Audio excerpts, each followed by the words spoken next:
NDA द्वारा महाराष्ट्र के राज्यपाल सीपी राधाकृष्ण को उपराष्ट्रपति पद का उम्मीदवार घोषित किए जाने पर कांग्रेस सांसद सुखदेव भगत ने कहा, मैं उनके लिए अपनी शुभकामनाएं व्यक्त करता हूं। वह भारत के उपराष्ट्रपति बनेंगे,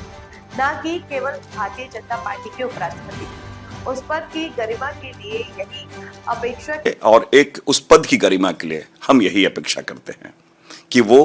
उन परंपराओं को निभाएं, उनकी गरिमा जो है उन परंपराओं को निभाएं, साथ ही साथ लोकतांत्रिक पद्धतियों को निभाएं, ना कि धनखड़ जी की तरह वो भारतीय जनता पार्टी के एजेंट के रूप में काम किए, बाद में वो भारतीय जनता पार्टी के राजनीति के शिकार हो गए। तो ये चीजें बहुत महत्वपूर्ण है, इसलिए हमने कहा कि इस तरह के जो पद होते हैं उसमें पूरी निष्पक्षता होनी चाहिए और लोकतांत्रिक मूल्यों का सम्मान होना चाहिए। मैं सबसे पहले तो मैं आपके माध्यम से उन्हें शुभकामनाएं देता हूं और ये अपेक्षा करता हूं कि जो जितने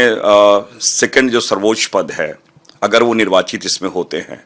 तो उसकी एक गरिमा है, वो भारत के उपराष्ट्रपति होंगे, न कि भारतीय जनता पार्टी के उपराष्ट्रपति होंगे। और ये इसलिए मैंने कहा कि लोकतंत्र की खूबसूरती के लिए और एक उस पद की गरिमा के लिए हम यही अपेक्षा करते हैं कि वो उन परंपराओं को निभाएं, उनकी गरिमा जो है उन परंपराओं को निभाएं, साथ ही साथ लोकतांत्रिक पद्धतियों को निभाएं, ना कि धनखड़ जी की तरह वो भारतीय जनता पार्टी के एजेंट के रूप में काम किए, बाद में वो भारतीय जनता पार्टी के राजनीति के शिकार हो गए। तो ये चीजें बहुत महत्वपूर्ण है, इसलिए हमने कहा कि इस तरह के जो पद होते हैं उसमें पूरी निष्पक्षता होनी चाहिए और लोकतांत्रिक मूल्यों का सम्मान होना चाहिए। मैं सबसे पहले तो मैं आपके माध्यम से उन्हें शुभकामनाएं देता हूं और ये अपेक्षा करता हूं कि जो जितने सेकंड जो सर्वोच्च पद है, अगर वो निर्वाचित इसमें होते हैं तो उसकी एक गरिमा है, वो भारत के उपराष्ट्रपति होंगे, न कि भारतीय जनता पार्टी के उपराष्ट्रपति होंगे।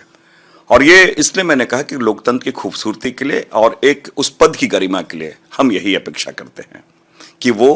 उन परंपराओं को निभाएं, उनकी गरिमा जो है उन परंपराओं को निभाएं, साथ ही साथ लोकतांत्रिक पद्धतियों को निभाएं, ना कि धनखड़ जी की तरह वो भारतीय जनता पार्टी के एजेंट के रूप में काम किए, बाद में वो भारतीय जनता पार्टी के राजनीति के शिकार हो गए। तो ये चीजें बहुत महत्वपूर्ण है, इसलिए हमने कहा कि इस तरह के जो पद होते हैं